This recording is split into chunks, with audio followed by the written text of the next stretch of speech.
Hey, Steve and Lauren. Yeah, I talked to one of the shelter operators today, and he told me that this really is a matter of life or death. It is so cold out here that if some people can't find a place to go, a shelter, they may not survive.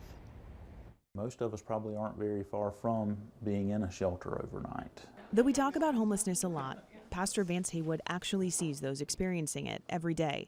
He says the stigma is one of the hardest things to see. The folks that we work with have very real stories, have very real circumstances that happen to them, and not being judged and thinking that it's automatically something that they did wrong that landed them there. Haywood is a senior pastor for St. John's Metropolitan Community Church, which helps run white flag shelters when the temperatures drop. He says right now they're seeing an average of 220 people a night, but they have the capacity for up to 340. We expect to see those numbers go up quite drastically over the next few days, especially as we hit the 20s and teens that we're expecting. They can always use financial support from the community to keep this going. Donations of warm clothing help too.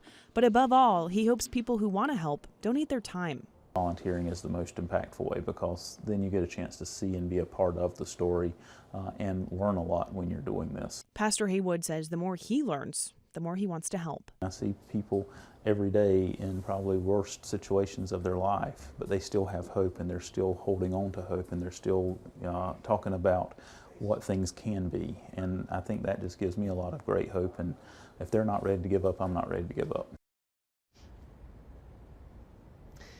You know, I've only been outside for a few moments and I've got gloves on, a warm hat, a big puffy coat, and I can tell you I am still so cold out here. It just illustrates how critical these resources are for people in our community who need somewhere to go.